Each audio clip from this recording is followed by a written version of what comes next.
Dear Hannah, here I am at the railroad station along with a handful of other detectives about to board a train bound for who knows where. The only person who knows where we're going is Lori Gerard. That's the young woman who invited everyone. Actually, she didn't really invite me. She invited Frank and Joe Hardy, and they invited me. And I've always wanted to join forces with the Hardy Boys. I just hope this doesn't turn out to be another one of Lori's silly attempts to grab publicity. Some people can be a little too rich and a little too famous for their own good. Wish me luck. Love, Nancy. Well, people, now that our little orientation tour is over, let's get started. Okay, I, again, am Lori Gerard, and the first thing I want to do is thank you all for coming. John Gray. I am so thrilled that you're taking time out from that TV show of yours to do some ghost hunting here with us. I mean, Ghost Chasers is like the best cable show ever. And Charlena Purcell. I cannot tell you how much I adore those romance novels you write. Your characters just seem so real. And all that stuff you know about the Old West, you are just awesome. And Tino Balducci. Only the most famous police detective in the country. And then there's Frank and Joe Hardy. They're amateur detectives. My dad and their dad are old friends. And you must be the other amateur detective, their friend? Natalie? Nancy Drew? Whatever. All right, I'll bet you're wondering where we're going. Well, we're going to Copper Gorge, Colorado. Why? To solve the mystery of what happened to Jake Hurley, the man who originally owned this train. Because see, one day in 1903, this train was found in a place called Blue Moon Canyon, which was out in the middle of the Nevada desert. Only the engineer was on board, and he was dead. As for Jake Hurley, he had disappeared from the face of the earth. Oh, and two more things. Before he disappeared, Jake was rumored to have found the richest gold mine in the world. And the train he owned, this train, his wife Camille died on it while they were going to the gold fields. It was rumored to be haunted. She's gone. Oh my gosh. What in the world? Hey, what's going on? People should never go tampering with things they don't understand. Oh, brother. It's okay. Everybody just stay calm. No need to panic. I'll get to the bottom of this. Well, Nancy, you're up on all that social etiquette stuff. What are you supposed to do when your hostess vanishes into thin air? If I don't seem concerned, it's because I'm not. Lori Gerard is a young woman whose only goal in life is to be famous. She craves attention and habitually uses her father's considerable wealth to get it. How well do you know her? I don't really know her, I just know of her. The only reason I accepted her invitation was because I've come across the name Jake Hurley several times in my research, and this seemed like a good opportunity to learn more about him. What was your name again? Nancy Drew. You and I have actually met. Sort of. I called you not too long ago when I was at Shadow Ranch. You gave me some information about Dirk Valentine. Ah, Nancy Drew. You remember me? No. What else do you know about Jake Hurley? Psst, Nancy! Come here! Excuse me for a second. Is this Jake and his wife? Yes. From what I've read, Camille loved to sing and dance, even in death, apparently. Jake reportedly told people that after she died, he would sometimes see strange glowing lights outside the windows at night, bobbing gracefully alongside the train as if dancing with it. He said he found the sight very comforting. I suspect normal people would have found it terrifying. Nancy! Hey, Nance! Where have you two been? I followed Tino Balducci. And I went after John Gray. He went straight to the room in the car that used to be Camille's and didn't come out again. I could hear all these weird noises coming from inside. Did you talk to him? I was just about to go in, but the next thing I know, Joe's got my arm in a vice grip and is dragging me back here, babbling about how Balducci's our guy. He found something on the floor right where Lori was standing when the train went dark. I saw him pick it up and put it in his pocket. Then he left. Did you ask him about it? When I tried to talk to him, he just kind of brushed me aside and said something snotty like, I'm on the job here, Junior, so just go back to the playground and stay out of the way. in case you two hadn't noticed, we're not getting a lot of respect around here. Can't we at least tell Balducci that we do stuff for ATAC? You know the rules. ATAC? American Teens Against Crime. We do a lot of undercover work for them. Wonder Cop's probably never even been undercover. Joe, let it go. What'd Charlena have to say? She thinks Lori is faking this whole disappearance thing. She's not the only one. How can you say that? You heard Lori scream. Anybody can scream, Joe. Especially girls whose fathers have given them acting lessons along with everything else they've ever wanted. What about you, Nancy? What do you think? I kind of agree with Frank. You've got to be kidding. Has anyone talked to the engineer? Not that I know of. Then I'm going to head up front and tell him what's happened. Maybe he knows something we don't. Good idea. In the meantime, we'll take another look around in here. Great. Catch you later. Engineer, what do you want? Hello, I'm one of the passengers, and I just thought you should know that Lori Gerard has disappeared. So? Did you know she was going to disappear? Hey, all I know is I take orders from Miss Gerard, okay? Right now my orders are to get this train to Copper Gorge non-stop. And until Miss Gerard tells me otherwise, that's what I'm gonna do. But Lori may not even be on the train anymore. Look, Miss Gerard may not be a rocket scientist or anything, but even she knows better than to jump off a moving train. But... Now, if you'll excuse me, I got me a train to run.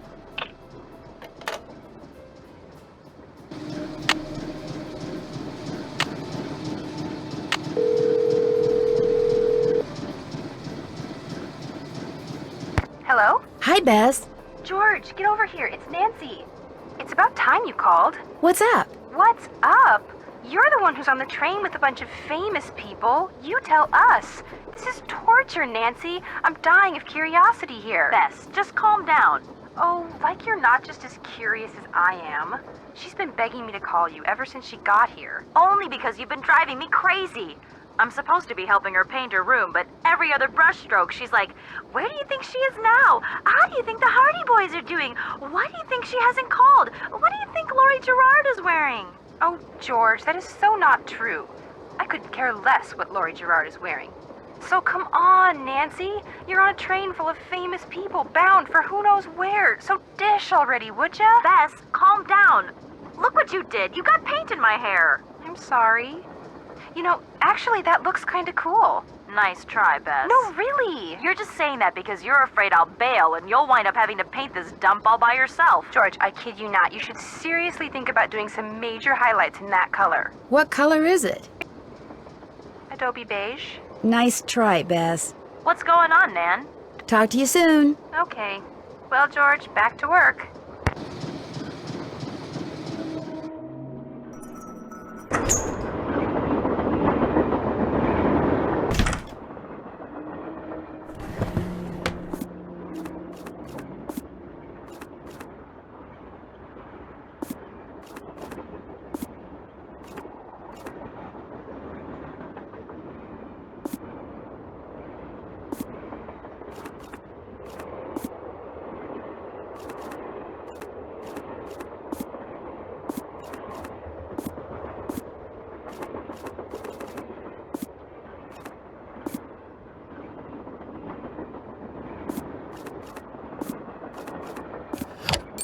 Left pickaxe and lamp with buhl for safekeeping. To open what's closed, lead is the key.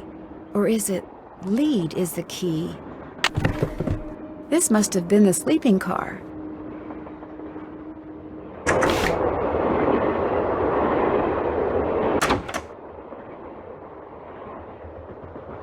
Hi, you're that Nancy person. How you doing? John Gray. You look pretty busy. Right now I'm taking time-lapse electromagnetic readings and recording background noise. This was Camille's private car. If she had something to do with Lori's disappearance, analyzing these readings may give me a clue as to Lori's whereabouts. Are you saying that Camille's ghost kidnapped Lori? What to most people are ghosts are actually temporary distortions in local electromagnetic fields caused by the presence of residual psychic energy generated by the person or persons who frequented that particular locale. That's my working theory, at least. That's very interesting. It's all very scientific. But the fact is, Lori's missing, and I for one am doing everything in my power to find her. The vibes I'm getting make me think she could be in serious trouble. You don't think Tino Balducci will be able to track her down? I doubt it. In fact, I kind of feel sorry for the guy. After catching those bank robbers, he can't just be a good cop anymore. He's got to be a great cop. Tough to perform under that kind of pressure. I'll let you get back to work. Come back anytime. The Little Book of Samplers. This looks like some sort of game.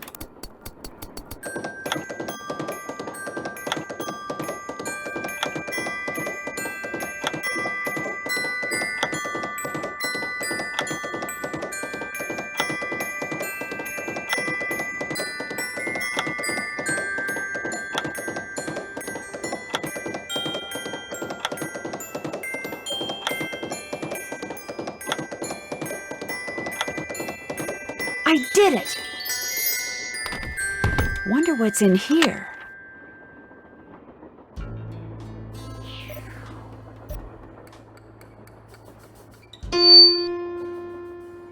Don't do that, please! Those microphones I set up over there are very sensitive. Just about took out my eardrums. You can play that thing when I'm done. I'll let you know when that is, all right? Okay. Looks like some kind of sewing sampler. I wonder if there's a relationship between those symbols and those numbers. I wonder what's under here, and what the deal is with those weird-looking bolts.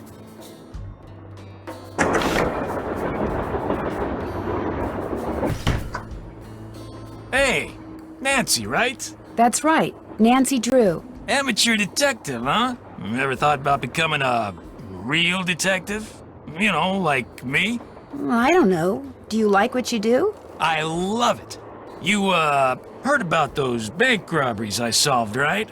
Yes, I sure did. Baffling case. Two-man team at 17 banks in 3 states in 5 days? FBI had no idea who the perps were. But after forcing their vehicle to a stop, confronting them, despite the fact that they were armed and giving chase, I single-handedly made the collar. I heard they stopped because you accidentally rear-ended them. You heard wrong. You see, Nancy, when somebody does something really remarkable in this country, the first thing everybody else does is try to tear them down. Reporters, late-night comedians, even some of my fellow officers. All have been spreading vicious lies about me. Why? Because they've never done anything remarkable in their sorry little lives, and they're jealous.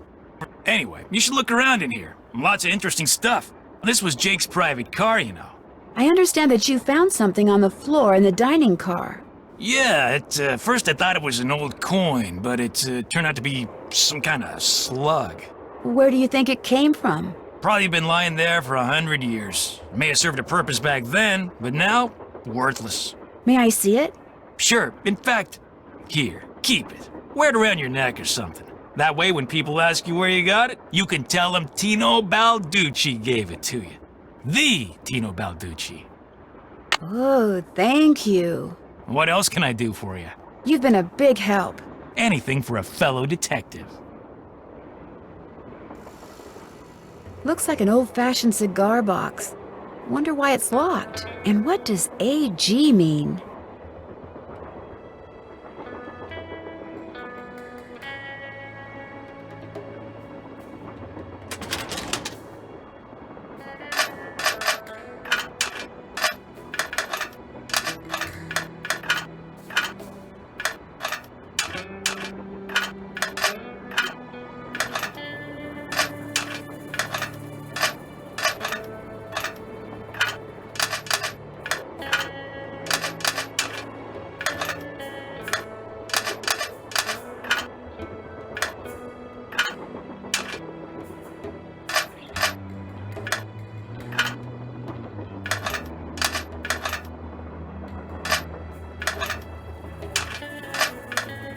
There, all done. An old scale. Strange. It seems to be built into the wall. Those symbols look like the ones I saw in that sampler.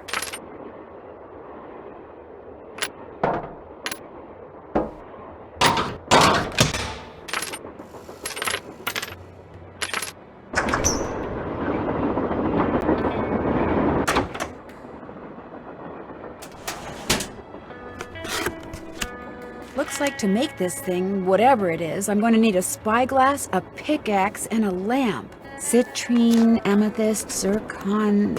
Those are all gemstones, I think. Silver. What do all those colors have to do with silver?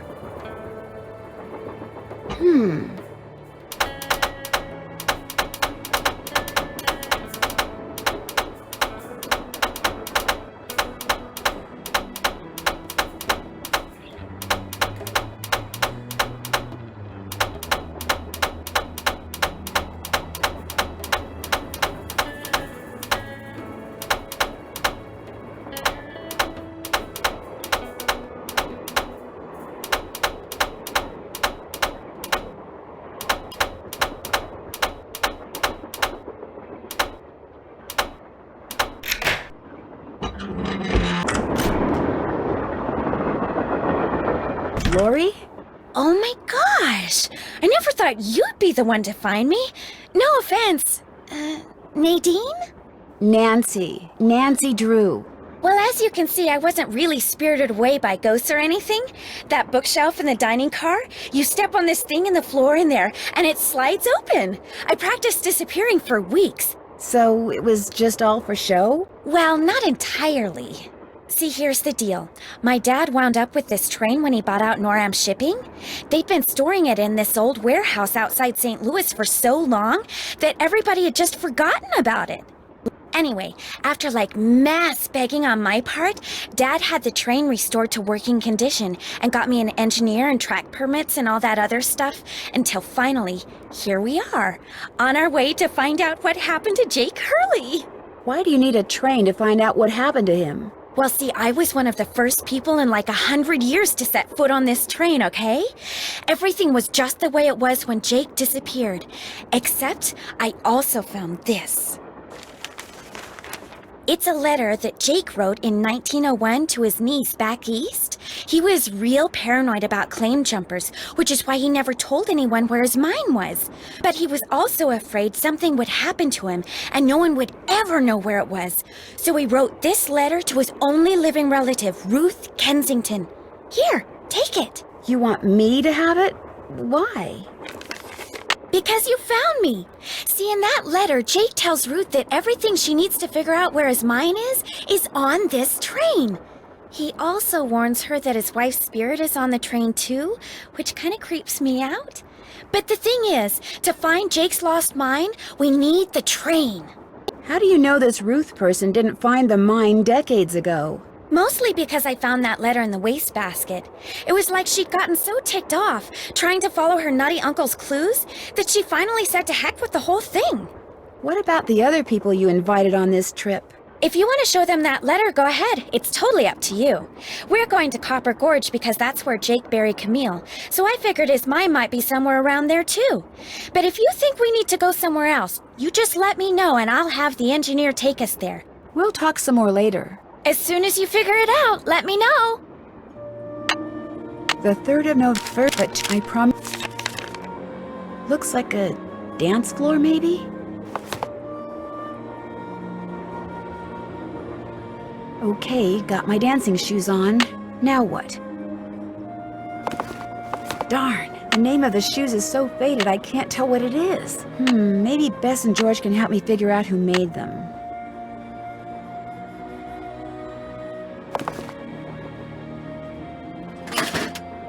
I can use this to open that grate I saw in Camille's car. I wonder if this has something to do with that list of cities Jake mentioned in his letter to Ruth.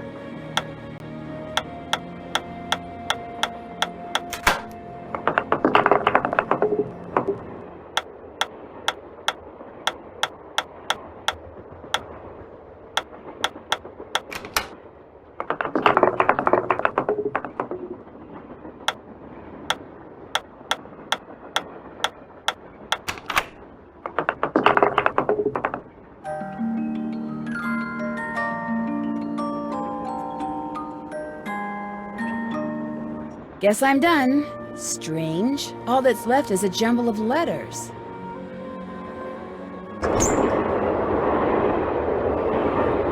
That must be the projector Jake mentioned in his letter to... Looks like I need to enter 8 letters into this thing. The question is, which 8 letters?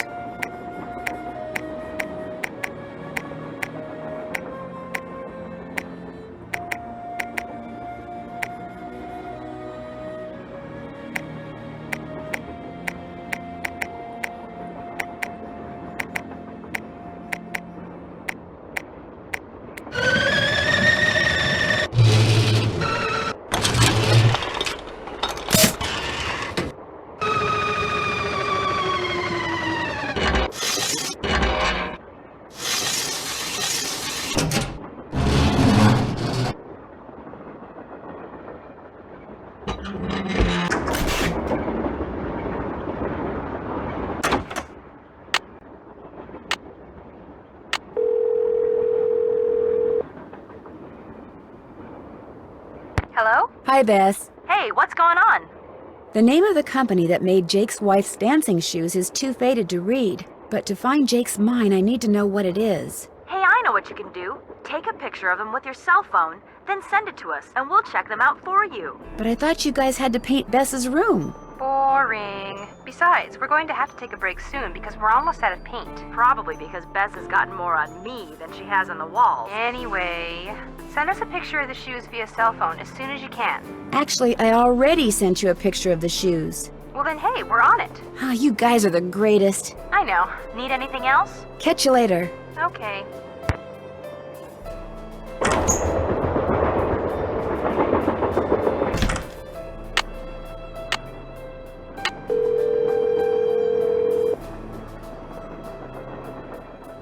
Hello? Me again. Just checking to see whether you were able to find out the name of those dancing shoes yet. Your wish is our command. But hang on to your hat. The name is a real mouthful. The shoes were made by Chaussette Chateauyantes. CHAUSSETTES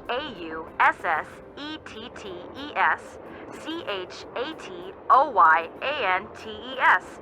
That's French for shimmering socks.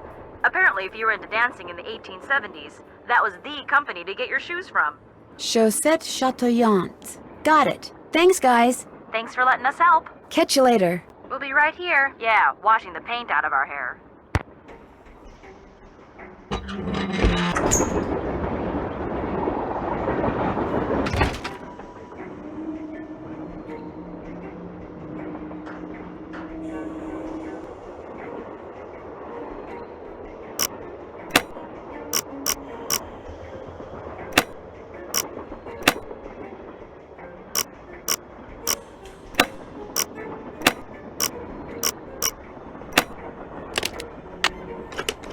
Looks like a pattern for some kind of dance step. Maybe I'd better keep this.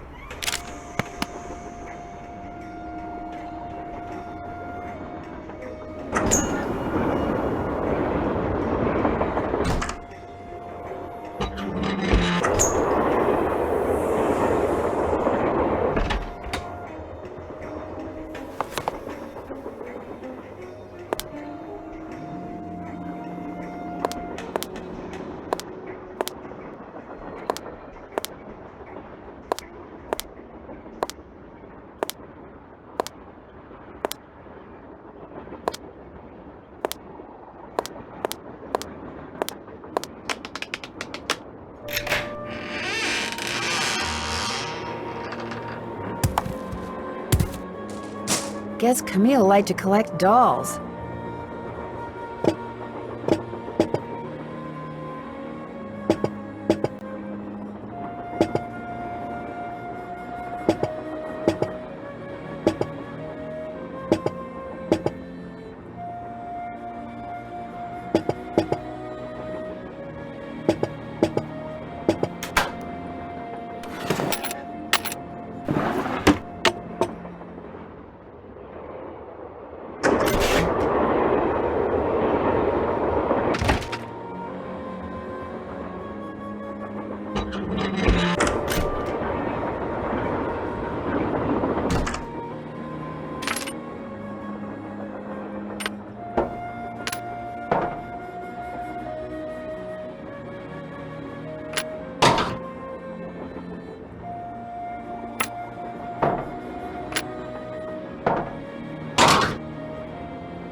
Hey, Nancy.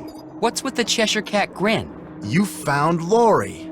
Yep, she's holed up in the caboose, and as a reward for finding her, she let me have this. It's a letter from Jake to his niece in which he leaves clues telling her how to find his mine. Only the clues are extremely obtuse. You found Lori, you got the letter with all the clues. Guess you don't need us anymore. Oh, Joe, quit pouting. Want any help? Are you kidding? You bet I do. Now you're talking. I found a diagram for some kind of contraption that Jake designed, but to operate it you need his pickaxe and some kind of lamp or lantern, which it looks like he gave to somebody named Buell. Buell? Joe, show her. Show her what? That old picture we found. Okay.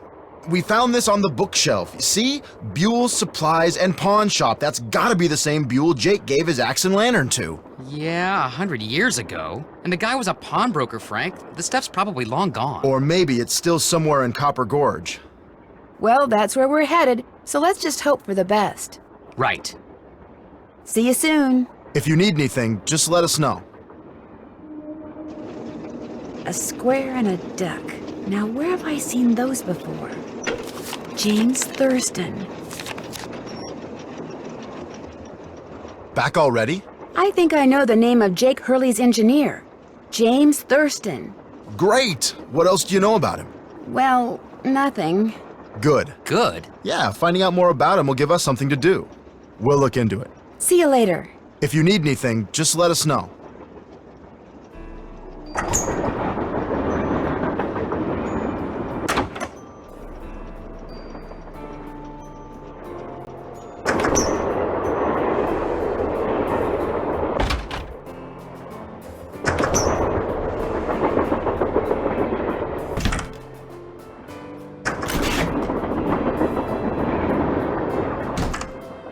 Whoa! Somebody must have thrown the emergency brake. The question is, did somebody throw the brake? Or something? Oh, Joe, now you sound like Lori. Hey, I was the first one on the scene, and I saw no one. What did the engineer say? He said the train could have derailed. He reset the brake, muttered a few choice words, then headed back to the engine just as you and Lori showed up. Everybody was there except Charlena. I don't think she left her laptop the whole time. There's no way Lori could have thrown the brake, unless she had someone else do it. The question is, why? What did she or anybody else stand to gain by stopping the train? Answer? Nothing. Which is why I think we should at least consider the possibility that something less human in nature may be at work here. Ah, Joe. I'm going to see if Balducci's done dusting for fingerprints. Catch you later. Back already? Were you able to find anything out about Jake's engineer, that James Thurston guy? Good news and bad news. The good news is he had a wife in Copper Gorge, so he may have had children. The bad news is our internet service provider stopped providing before we could use our cell phones to find out anything else. That's okay. We can do more checking when we get to Copper Gorge. Right.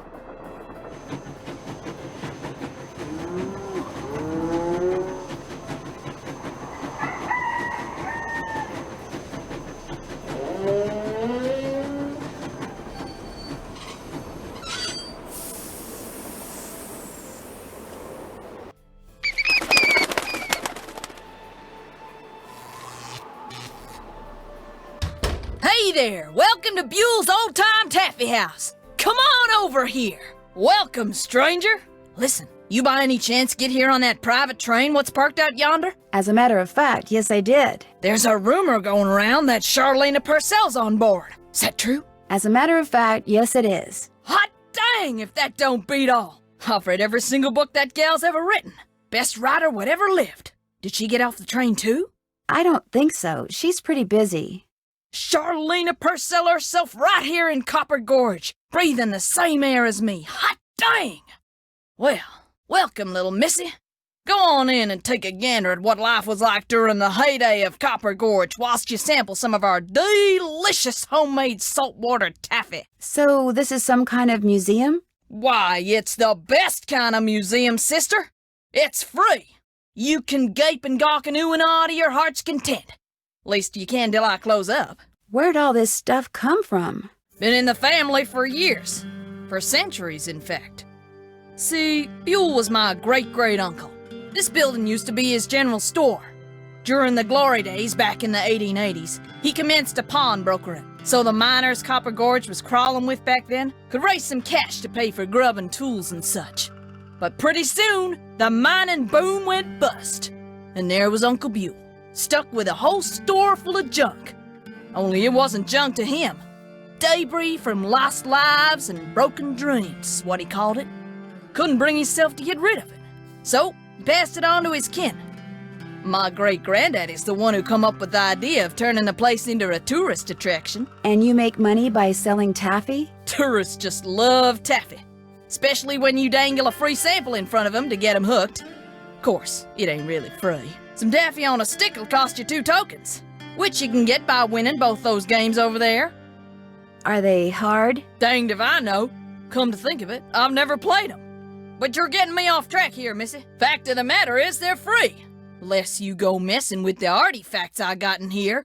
Do that and you'll be headfirst in the nearest snowdrift before you know what hit you. Do you by any chance have any of Jake Hurley's things in here? Jake who? Hurley. He was a miner. I think he may have left a lamp and a pickaxe with your great-great-uncle. Never heard of him. Of course, that don't mean his stuff's not here. Just means you're just gonna have to look around and see for yourself. But remember, Susie Q, don't touch. Great talking to you. Ditto, little missy.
Looks like to get some taffy on a stick, I'm going to need 2 different tokens.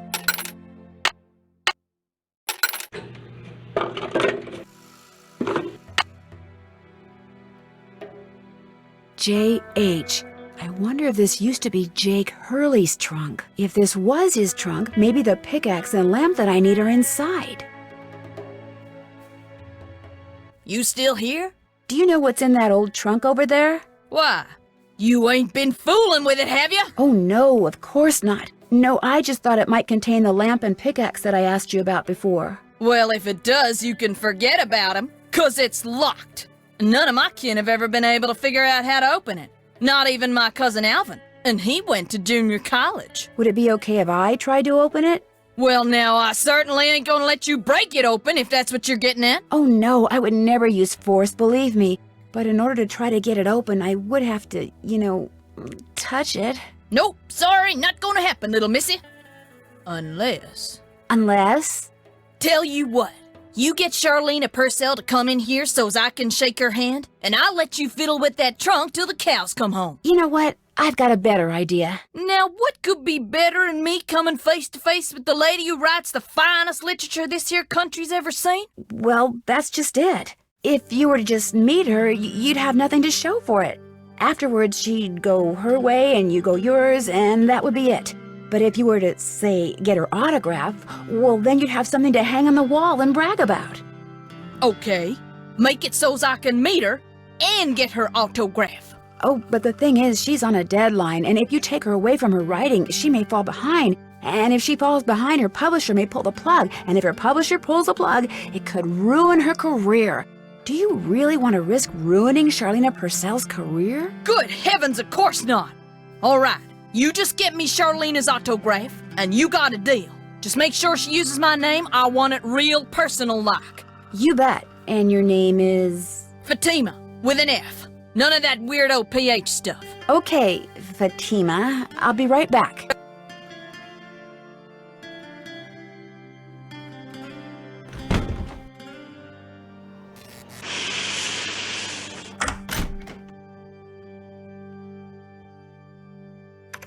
Yes? I hope I'm not disturbing you. You are, but I'm quite used to disturbances. You see, I'm writing my next book. I'm on a deadline, so until I write those two most wonderful of all three-letter words, the end, everywhere I go, my laptop goes, and every chance I get, I write. I found Lori. She's in the caboose. You were right. She disappeared because she wanted to see which of us would find her first. And you won. Congratulations. I met a huge fan of yours in town who'd really, really like your autograph. An autographed picture would be even better. Imagine that, me having fans way out here in the boonies. Well, I'm sure I have a picture around here somewhere. But what I don't have is a pen. Usually I just ask my assistant for one. I have a pencil here somewhere. A pencil won't do, dear. It has to be ink. See if you can borrow a pen from somebody.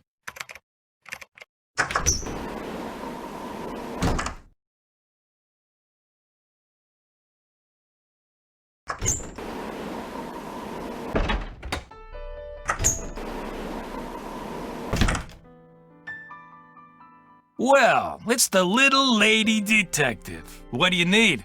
I found Lori. She was hiding in the caboose. Oh, yeah?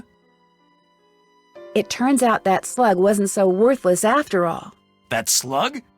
I mean, I knew that slug was a clue. That's why I gave it to you. I mean, I could have found Lori no sweat, but I thought, hey, why not give somebody else a shot? And you came through. Nice job. Thank you. But look, from now on, if you come across anything that may have something to do with Jake Hurley in his mind, let me know, okay? Just so I can, give you advice, help you sort things out. After all, the opportunity to work side by side with a world-famous police detective doesn't come along every day, you know. Do you by any chance have a pen I could borrow?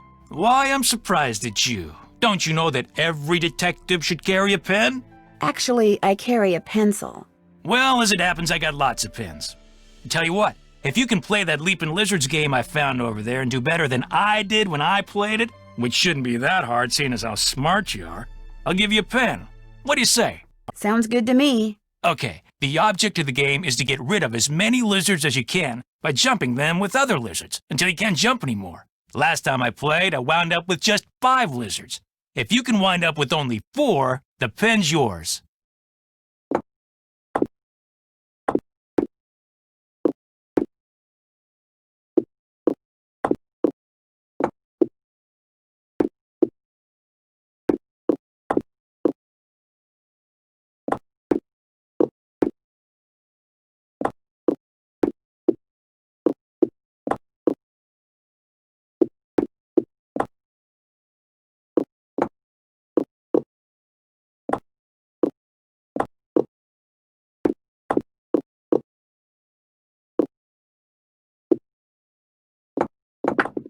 You lost.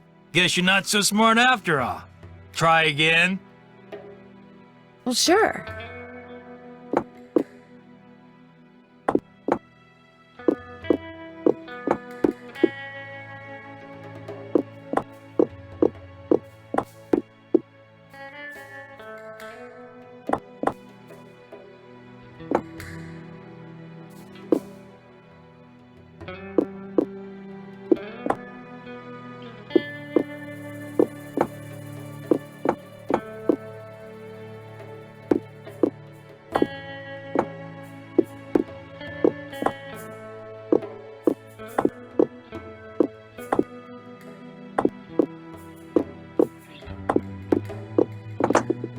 You lost again. One more time? Well, sure.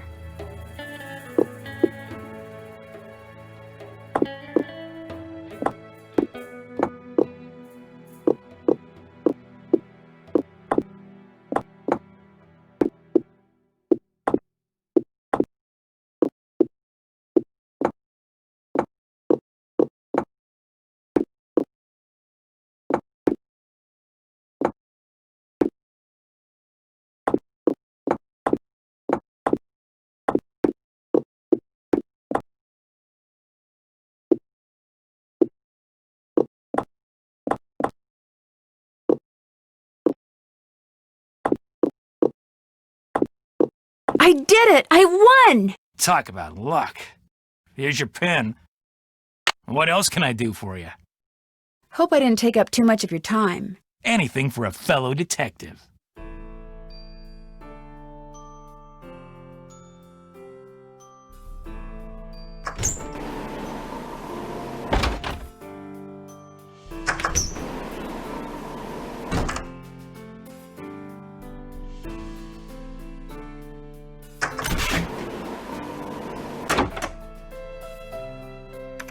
Have you found a pen so I can autograph that picture? I got it from Tino. You can keep it.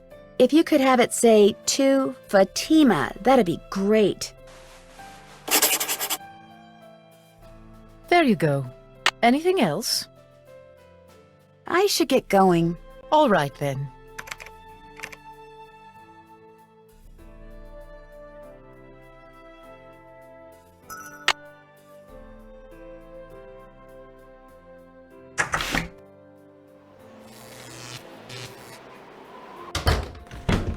Hey, Nancy. There you are. We've been looking for you. Yeah, you won't believe the lucky break we caught. Lucky break? Hey, that was the result of good old-fashioned detective work. It was the result of your insisting we stop for a cheeseburger. Guys, what's going on? Well, it turns out that a grandchild of Jake's engineer still lives around here. What's more, he hangs out at the local diner, comes in every day. Apparently, he's pretty ancient. Did you talk to him? Not yet.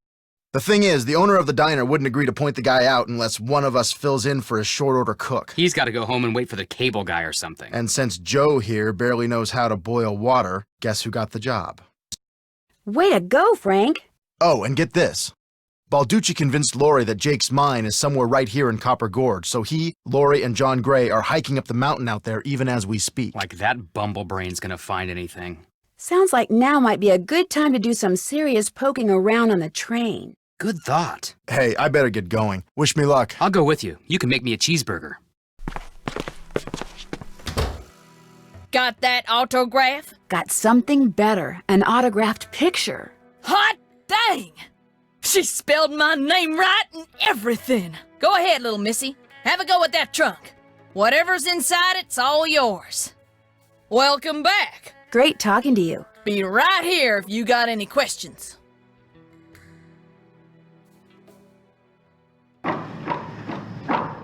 There we go.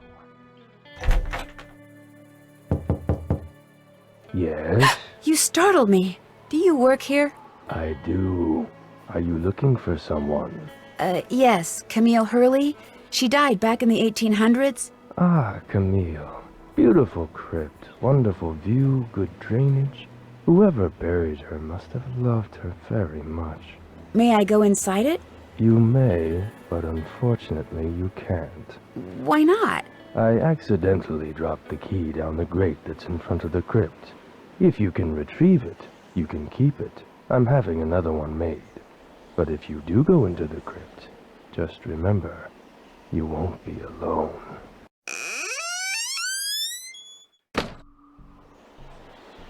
Well, there's the key. I need something long and sticky. Gotcha.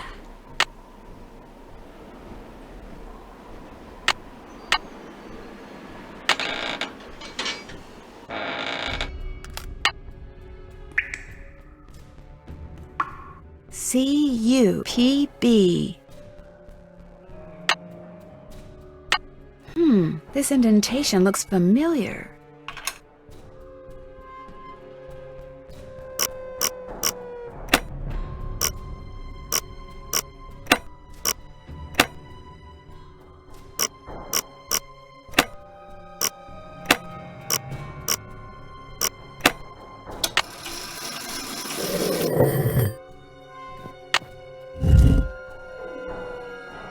In the letter he wrote to his niece, Jake said she should go to Camille's grave and let Camille's goodness rub off on her. Rub as in rubbing, maybe? If I am supposed to make rubbings of these pillars, I'll need a pencil, which I already have, and some nice thin paper.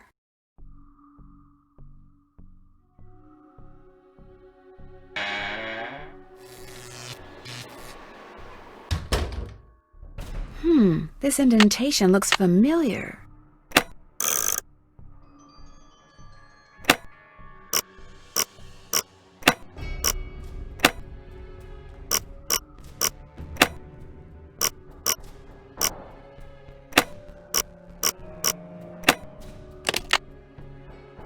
Well, here's Jake's lamp. Another slug. Could come in handy. But where's his pickaxe? Welcome back! Have you by any chance ever come across a pickaxe that had the initials JH carved into it? Why? Because it used to belong to Jake Hurley, and I really, really need it. I thought it would be in that old trunk, but it wasn't. You got that trunk open?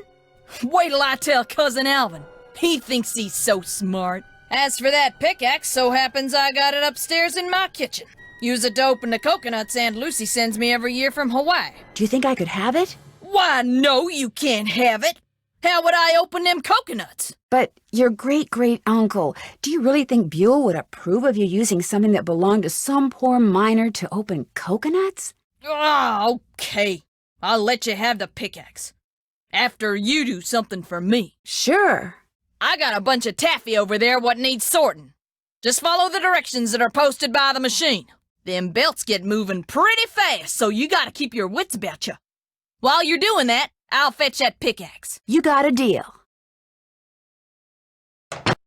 Wax paper for the taffy. Would you mind if I took a piece of wax paper? Guess I could let you have a piece.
Yes, indeedy.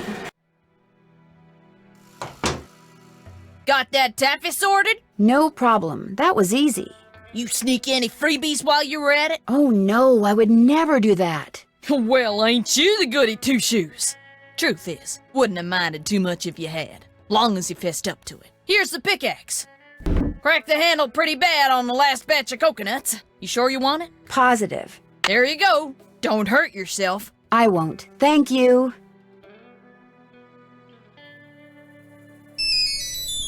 Hello? Hey, it's Frank. I'm in the kitchen of the diner playing short order cook.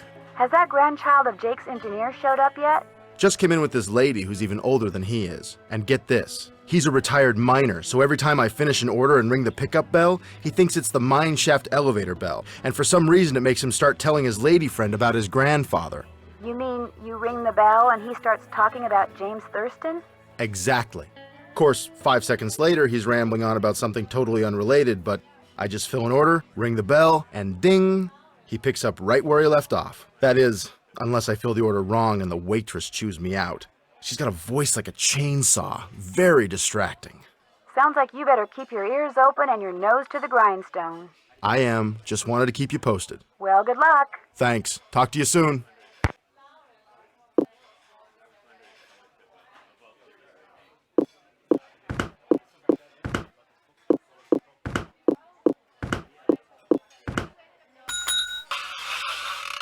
So do you know what you want to order yet, Edna? I'm still looking. Did I tell you that my granddaddy was the engineer on a private train owned by one of the richest men that ever passed through Copper Gorge? Jake Hurley was his name. Yes, sir, Jake Hurley told my granddaddy things he never told another living soul. Not even his wife. I tell you about her, Edna? I don't think so. Camille was her name. Camille Boulet. That's French, you know. Of course, she died so young that poor Jake didn't have... The way my granddaddy died, that was kind of strange, too.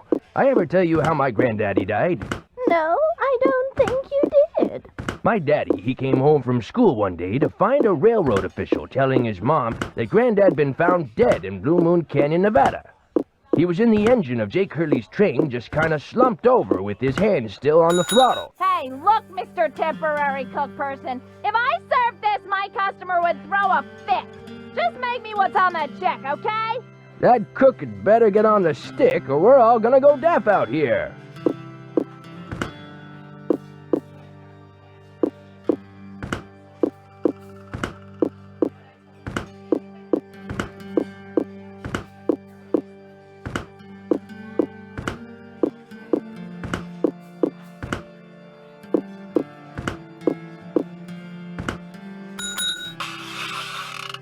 I ever tell you about the mine my granddaddy said Jake Hurley'd found?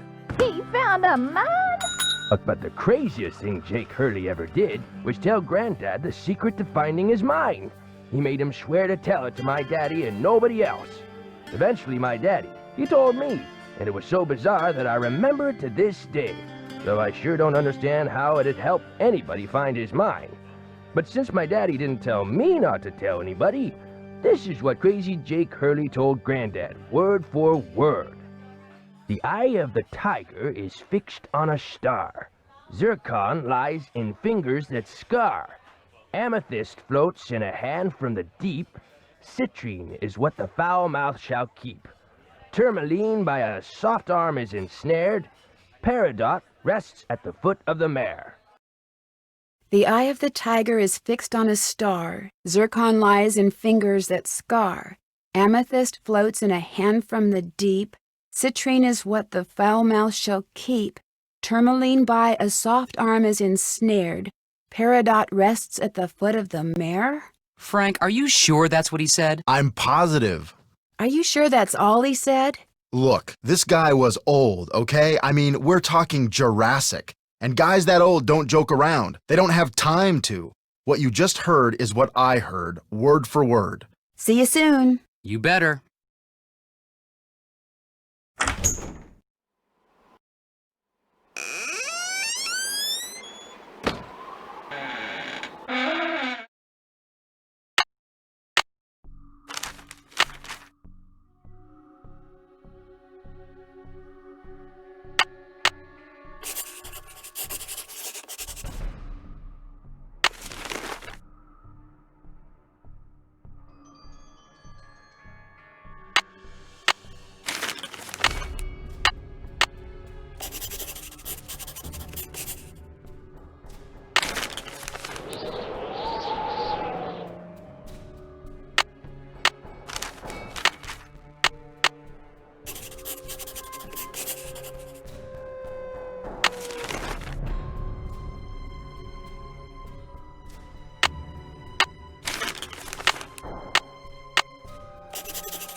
Wisdom, charity, purity, eternity.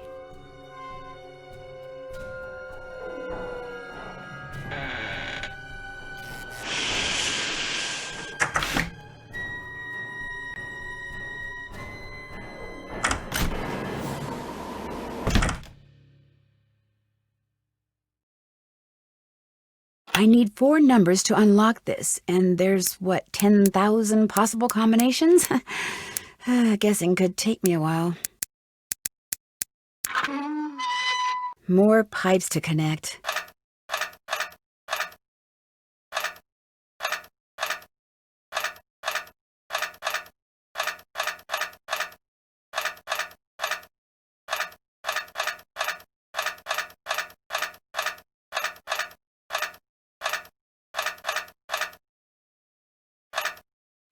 That should do it.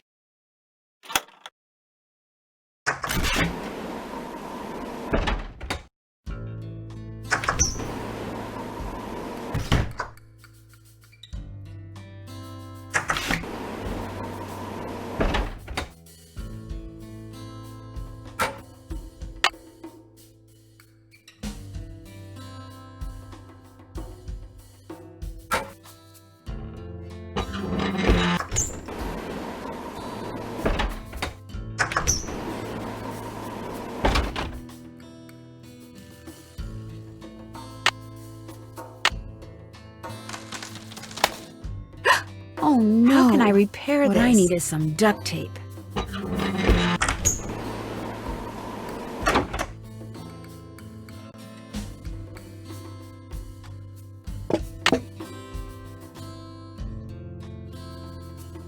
Wonder what Jake used this for.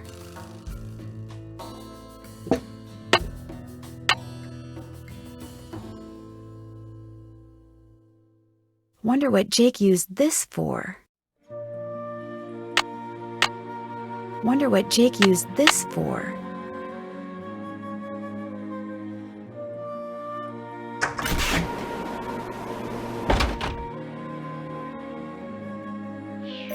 What's up? Would you by any chance have any duct tape? Got some right there in my gearbox. That's the good news. The bad news is, I can't open the box. It's an antique lockbox that I found in this abandoned monastery I scoped out on my show last year. You can open it with either the key, which I just discovered I forgot to bring with me, or the combination, which you're supposed to be able to figure out just by looking at the box. Fortunately, I didn't put anything critical in there.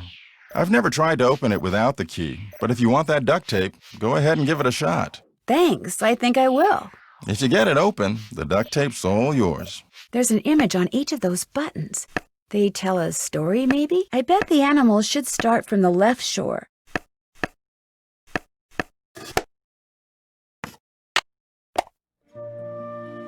That tool I saw in the caboose. I bet that's what you use to unscrew these bolts.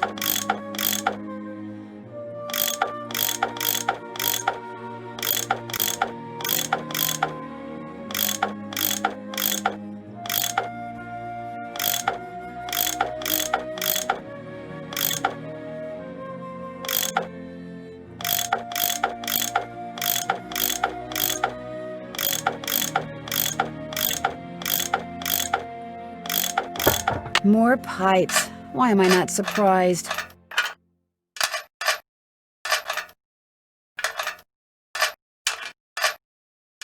Here we go.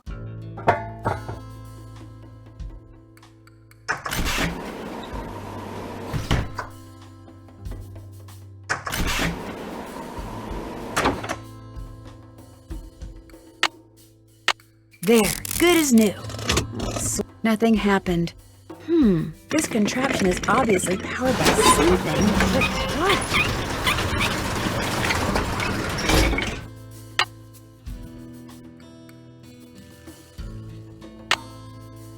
Okay, looks like that goes there.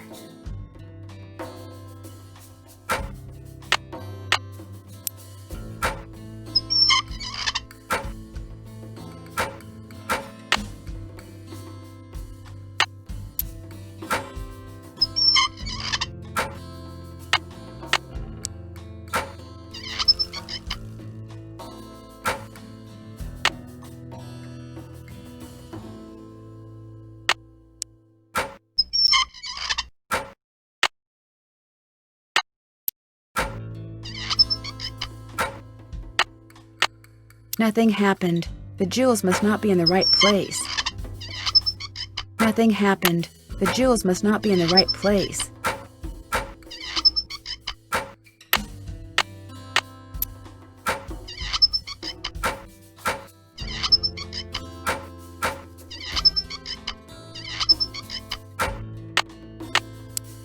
Whoa! Looks like I did something right.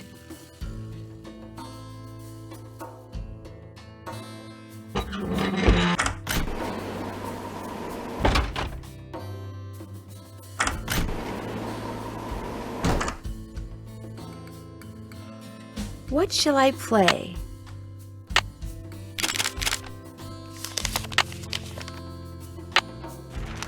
I moved my microphones, so if you want to play the piano, knock yourself out.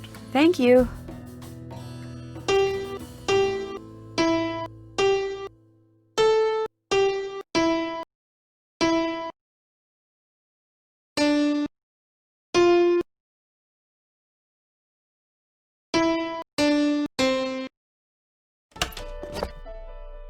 A spyglass. I'll bet it's the one I need for Jake's projector.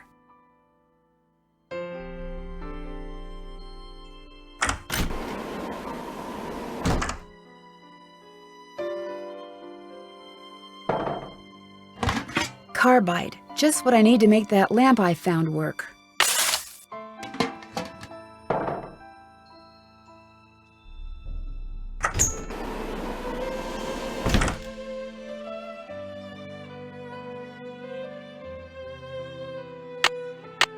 This goes here. There, it should work now.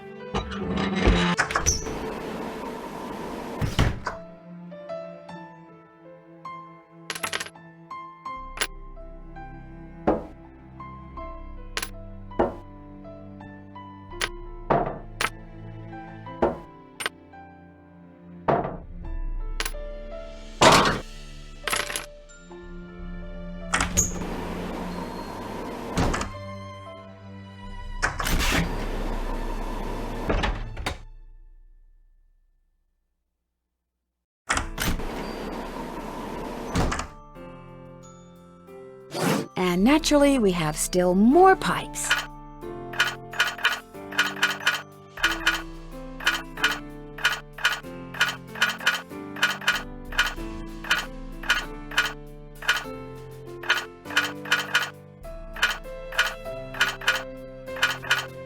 There, that looks right. Looks like some sort of steam valve. Sounds like steam from the engine is moving through those pipes now.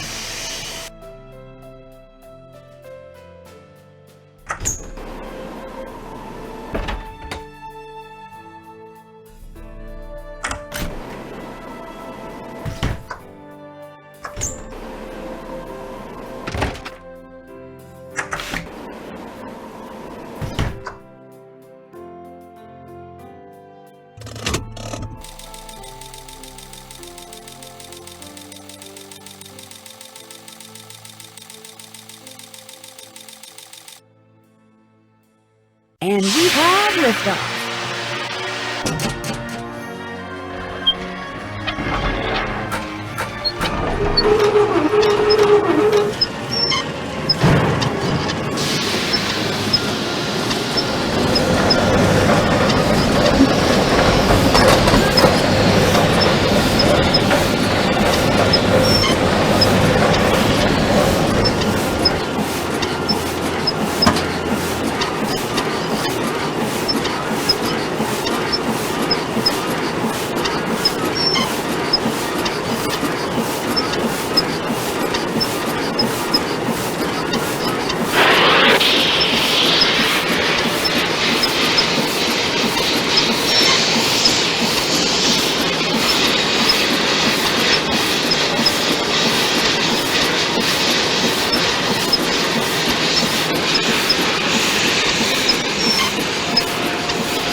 That's where Jake's mine is.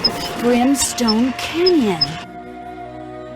Don't you look all excited. What's up? I think I know where Jake's mine is. Tell the engineer to head for a place in Nevada called Brimstone Canyon. Way to go! I knew you could do it, Francie. Not Francie, Nancy. Here's the deal.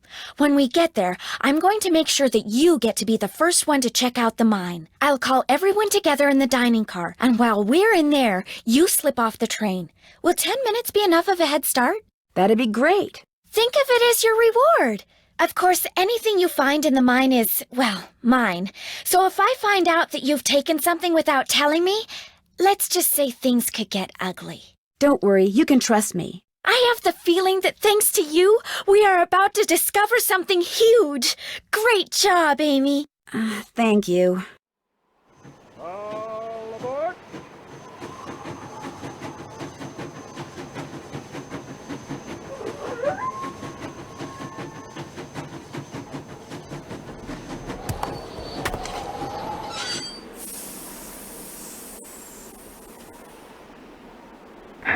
Sounds like the train's leaving. Where's it going?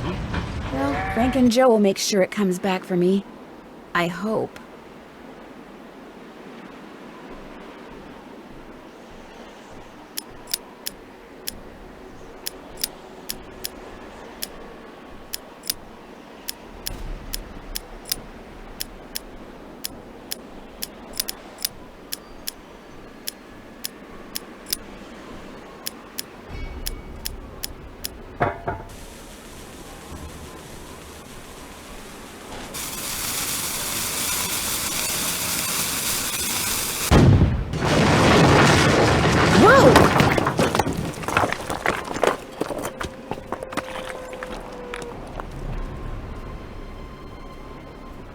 right. This is the entrance to Jake's mine.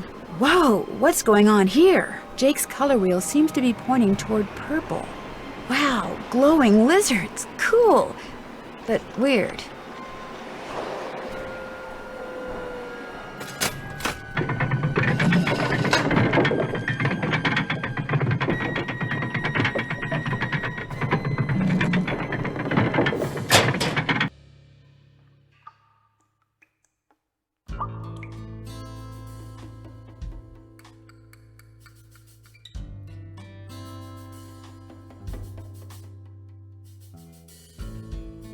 Uh-oh, there's some kind of chamber on the other side of those poles. But if I move the wrong one, the ceiling will collapse. Jake was too meticulous not to have left a clue somewhere as to how you're supposed to move them. Okay, so far so good.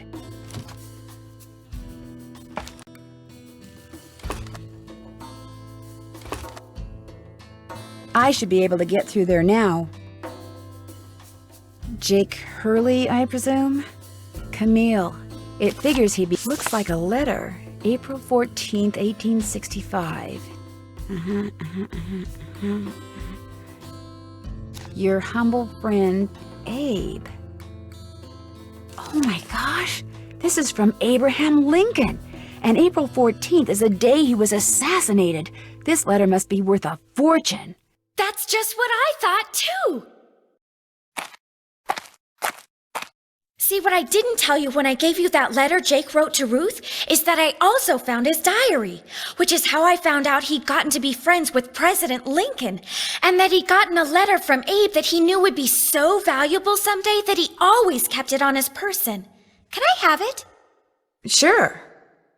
See, I knew if we could just find Jake's body, we'd find the letter. And you did it, Amy. You did it. I'm going to be famous. Good famous for once. So you never really cared about finding Jake's mine? Nah. I mean, it would have been nice if it was filled with gold and silver and stuff, but this is what I was really after. And you followed me because you didn't trust me? I trusted you to find it. I just didn't trust you to give it to me. And now that you have, you know, I'd really be famous if I could say I found this all by myself.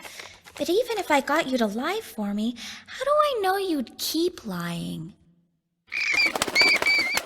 Oh my gosh. What if there was like this cave-in and we were trapped, but I was the only one who made it out? Excuse me? Oh my gosh! That way I could not only say that I found the letter, but that I tried to save you, only you did something stupid, and it was all I could do to save myself. Oh my gosh! I'd make the national news for sure, and people would say I was smart and resourceful and courageous even. Lori, you can't be serious. That's crazy. You don't understand. People are finally going to respect me. I have to do this. Sorry. Lori! The opening's blocked. I'm trapped. Now how am I gonna get out of here? Maybe I could get out of here in this.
Lori, are you all right?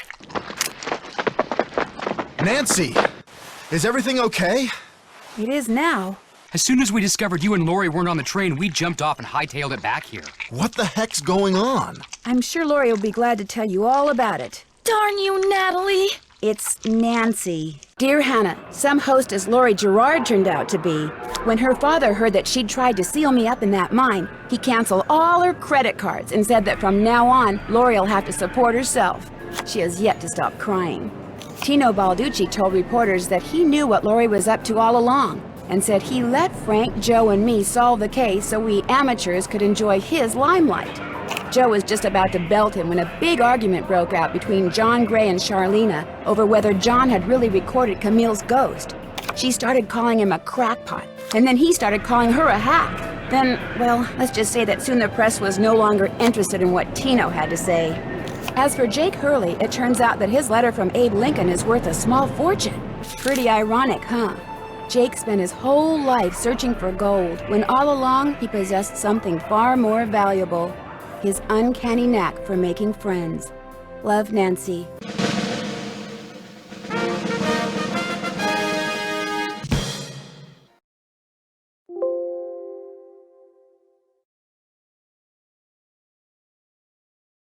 Have you ever been to Paris, France? Well, préparez-vous, because that's where my next mystery adventure takes place.